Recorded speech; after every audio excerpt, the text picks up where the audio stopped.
Hey guys, आप सबका स्वागत है न्यूज़ डिकोड के एक और वीडियो में। और आज इस वीडियो में हम डिकोड करेंगे इंडियन ड्रोन प्रोग्राम्स को विस्तार में।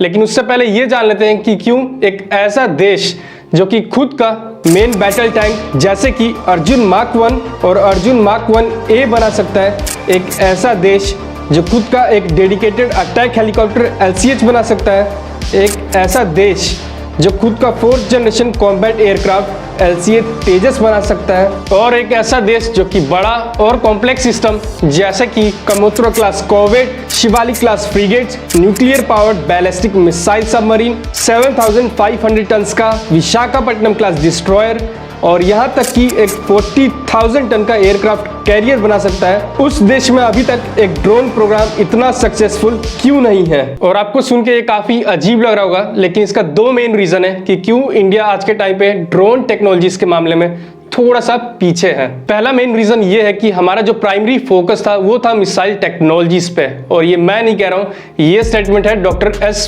वेणुगोपाल जी का। He was the project director and the man behind Astra program, which will be the backbone of Indian Air Force arsenal. इसके अलावा he was also the project director for air launched BrahMos missile, which will be the backbone of Indian Navy Aviation Corps arsenal, and currently he is the director of ADE, जो कि आज के time पे सारे drone projects पे काम कर रहे हैं। और इन्हीं सब रीजन से इनका जो स्टेटमेंट है उसमें काफी ज्यादा वेटेज है। और दूसरा मेन रीजन कि क्यों इंडिया ड्रोन टेक्नोलॉजीज के मामले में थोड़ा सा पीछे रहेगा वो है इंडियन ब्यूरोक्रेसी।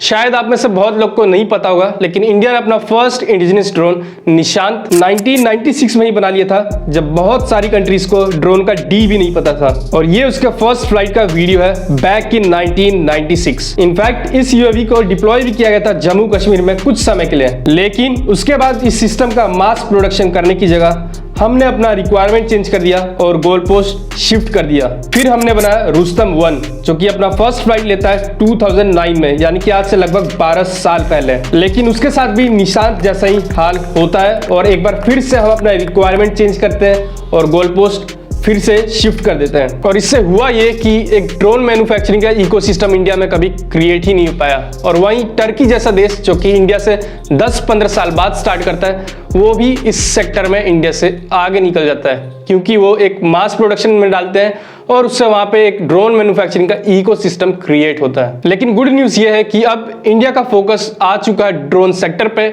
और इसी कड़ी में हम सबसे पहले डिकोड करेंगे आर्चर ड्रोन को। आर्चर ड्रोन रुस्तम 1 का एक वेपनाइज्ड वर्जन है, जो कि शॉर्ट रेंज UAV है, और इसको एक टर्बोजेट इंजन के द्वारा पावर किया जाता है। और अगर इसके करंट स्टेटस का बात करें तो आर्चर ड्रोन ने हेलिना मिसाइल के साथ टैक्सी ट्रायल कंप्लीट कर लिया है। और अगर इसके जनरल कैरेक्टरिस्टिक का बात करें तो ये 22,000 फीट तक ऑपरेट कर सकता है, और साथ ही लगभग और 220 किलोमीटर तक का रेंज देता है with an endurance of 12 hours. इसके अलावा इसमें एटॉल यानी कि ऑटोमेटिक टेक ऑफ और लैंडिंग, साथ ही सैटकॉम भी होगा, जो कि हमने ऑलरेडी रुस्तम 2 के साथ डेवलप कर लिया है और उसको वैलिडेट भी कर लिया है। और इस लिस्ट में अगले नंबर पे है रुस्तम 2 या फिर तापस, जो कि हाल ही में एक मेजर माइलस्टोन अचीव किया था and it's almost ready for induction. अगर रुस्तम 2 के बारे में बात करें तो ये एक medium altitude long range UAV है, जिसको ट्विन इंजन टर्बोप्रॉप इंजन से पावर किया जाता है। अगर इसके जनरल कैरेक्टरिस्टिक का बात करें तो इसका लेंथ है 9.5 मीटर्स, विंग स्पैन है 20.6 मीटर्स, और हाल ही में रुस्तम 2 या फिर तापस ड्रोन ने 28,500 फीट पे 18 आवर्स के लिए फ्लाइट डेमोन्स्ट्रेशन किया, which is a major milestone. और कई मामलों में इंडिया का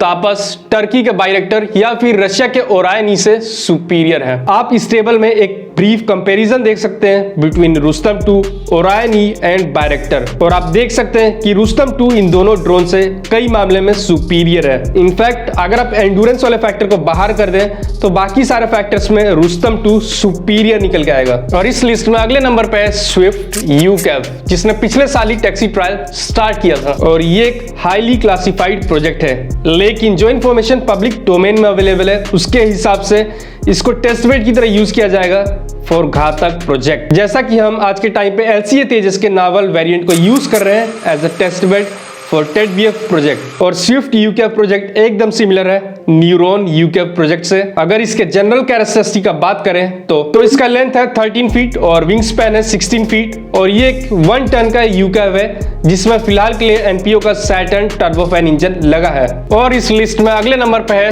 कैट्स वॉरियर, जिसको एरो इंडिया 2021 में रिवील किया गया था। कैट्स वॉरियर एक स्टेल्थ यूएवी है जो कि लोअर विंगमैन कॉन्सेप्ट पे बेस्ड है और इसको मदरशिप जैसे कि तेजस मैक्स, तेजस मार्क 2, सू-30 और एएमसीए द्वारा कंट्रोल किया जाएगा। और ये काफी सिमिलर है बोइंग के लोअर विंग प्रोजेक्ट से, जिसने पिछले साल ही अपना फर्स्ट फ्लाइट लिया है। और अगर इसके जनरल स्पेसिफिकेशन का बात करें तो इसका लेंथ है 9.2 मीटर्स, विंग स्पैन है 5.8 metres, maximum take off weight है 2100 केजीज, मैक्सिमम स्पीड है 0.9 मैक और साथ ही 700 किलोमीटर का कॉम्बैट रेंज दे सकता है। साथ ही इसमें इंटरनल बे है जहां पे ये स्टेल्थ मोड पे 2 मिसाइल्स कैरी कर सकता है, जैसा कि आप इस पिक्चर में देख सकते हैं। इसके अलावा इसमें 2 एक्सटर्नल हार्ड पॉइंट है जहां पे ये 2 और मिसाइल्स जैसे कि अस्त्र beyond visual range missile carry कर सकता है। और लेटेस्ट इंफॉर्मेशन के हिसाब से साल 2024 में ये अपना फर्स्ट फ्लाइट लेगा। और इस लिस्ट में अगले नंबर पे है एक रोटरी यूएवी